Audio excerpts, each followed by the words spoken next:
ഈശോ മിശിഹായ്ക്ക് സ്തുതിയായിരിക്കട്ടെ. പ്രിയപ്പെട്ടവരെ, അനുഗ്രഹത്തിൻ്റെ പ്രാർത്ഥന ബെന്നിറ്റ് പ്രയർ. മാതാപിതാക്കൾ മക്കളെ അനുഗ്രഹിച്ച് പ്രാർത്ഥിക്കുന്ന പ്രാർത്ഥനാ ശുശ്രൂഷ. ഇന്ന് ഈ രാത്രിയിൽ ഈശോയുടെ കരങ്ങളിലേക്ക് മക്കളെ ചേർത്ത് വയ്ക്കാം, അനുഗ്രഹിച്ച് പ്രാർത്ഥിക്കാം. യേശുവിൻ്റെ നാമത്തിൽ മക്കളെ അനുഗ്രഹിച്ച് നമുക്ക് പ്രാർത്ഥിക്കാം. ശിരസ് കൈവച്ച് പ്രാർത്ഥിക്കാൻ പറ്റുമെങ്കിൽ അങ്ങനെ. മക്കളെ ഓർത്ത്, ദൂരെയാണെങ്കിൽ അവരെ ഓർത്ത് പേര് പറഞ്ഞ് നമുക്ക് ഈ നിമിഷം പ്രാർത്ഥിക്കാം. വചനത്തിലൂടെയാണ് നമ്മൾ മക്കളെ അനുഗ്രഹിക്കുക. വചനം മത്തായിയുടെ സുവിശേഷം 9-ാം അധ്യായം 12-ാം വചനം. ആരോഗ്യമുള്ളവർക്കല്ല, രോഗികൾക്കാണ് വൈദ്യനെ കൊണ്ട് ആവശ്യം. പ്രിയപ്പെട്ടവരെ, ആരോഗ്യം നൽകുന്ന കർത്താവിന് നന്ദി പറഞ്ഞുകൊണ്ട് മക്കളുടെ എല്ലാ ആരോഗ്യ പ്രശ്നങ്ങളെയും പ്രതിസന്ധികളെയും ഈ ദിവസങ്ങളിൽ പല മാതാപിതാക്കൾ പറയുന്നുണ്ട്, മക്കൾക്ക് വേണ്ട രീതിയിൽ ആരോഗ്യത്തോടുകൂടി ജീവിക്കാൻ പറ്റുന്നില്ല. പലവിധ പ്രശ്നങ്ങൾ, അലർജി രോഗങ്ങൾ, മാറാരോഗങ്ങൾ മക്കളുടെ ജീവിതത്തിലുണ്ട്. പ്രാർത്ഥിക്കണമെന്ന് പ്രാർത്ഥനാ സഹായം ചോദിച്ചിരുന്ന മാതാപിതാക്കളുണ്ട്. അവരെയൊക്കെ ഈ ശുശ്രൂഷ സമർപ്പിച്ച് നമുക്ക് പ്രാർത്ഥിക്കാം. വേണ്ട രീതിയിൽ ജീവിക്കാൻ, ആരോഗ്യത്തോടുകൂടി മുമ്പോട്ട് പോകാൻ പറ്റാത്ത മക്കൾ, പലവിധ രോഗങ്ങളിലേക്ക് വീണു പോകുന്ന മക്കൾ, ചില അലർജി രോഗങ്ങളിൽ വീണു പോകുന്ന മക്കൾ, കുടുംബജീവിതത്തിലേക്ക് പ്രവേശിക്കുവാൻ വേണ്ടി പ്രായമായി, പക്ഷേ ചില രോഗാവസ്ഥ മൂലം ശരീരത്തിൽ ചില ക്രമക്കേട് കാരണം ആൺകുട്ടികളും പെൺകുട്ടികളും ഒരുപോലെ തന്നെ പലർക്കും വിവാഹ ജീവിതത്തിലേക്ക് പ്രവേശിക്കുവാനോ നല്ലൊരു കുടുംബജീവിതത്തിലേക്ക് പ്രവേശിക്കാൻ സാധിക്കുന്നില്ല.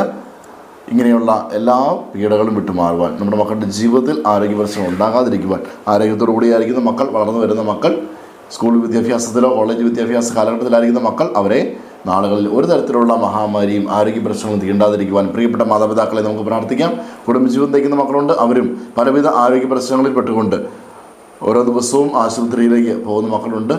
ചെറു പ്രായത്തിൽ തന്നെ ഡയബറ്റീസ്, അതുപോലെ തന്നെ ക്യാൻസർ രോഗങ്ങൾ, ഗർഭാശയ രോഗങ്ങൾ, ഇങ്ങനെയൊക്കെ പീഡകൾ അനുഭവിക്കുന്ന മക്കളുണ്ട്. അവരെയൊക്കെ നമുക്ക് സമർപ്പിക്കാം.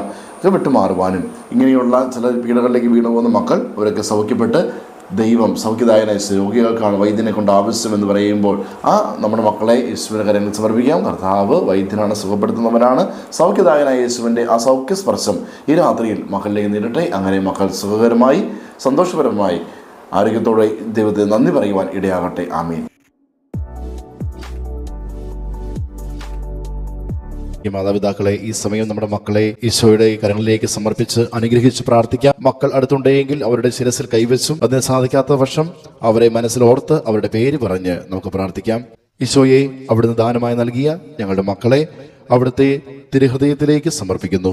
പിതാവിൻ്റെയും പുത്രൻ്റെയും പരിശുദ്ധാത്മാവിൻ്റെയും നാമത്തിൽ അപ്പനായ അമ്മയായ ഞാൻ എൻ്റെ മകനെ, എൻ്റെ മകളെ അനുഗ്രഹിക്കുന്നു. കർത്താവായ ഈശോയെ, അനാരോഗ്യത്തിൽ ഞങ്ങളുടെ മക്കൾക്ക് തുണയാകുന്ന അവിടുത്തെ സ്നേഹത്തെ ഓർത്ത് ഞങ്ങൾ സ്തുതിക്കുകയും മഹത്വപ്പെടുത്തുകയും ചെയ്യുന്നു. ഈശോയെ, ഞങ്ങളുടെ മക്കളെ സമർപ്പിക്കുന്നു. ഇപ്പോൾ അവരെ അലട്ടുന്ന എല്ലാ ആരോഗ്യ പ്രശ്നങ്ങളും പ്രതിസന്ധികളും ഈശോയെ അവിടുന്ന് കാണുന്നുവല്ലോ. അവിടുന്ന് കൈനീട്ടി സുഖപ്പെടുത്തി ഞങ്ങളുടെ മക്കളെ നല്ല ജീവിതത്തിലേക്ക് നയിക്കണമേ. അതുവഴി ആരോഗ്യവും സമാധാനവും ഞങ്ങളുടെ മക്കൾക്കുണ്ടാവുകയും ഞങ്ങളുടെ മക്കൾ എപ്പോഴും അവിടുത്തെ സ്തുതിച്ച് ആരാധിക്കുകയും ചെയ്യും.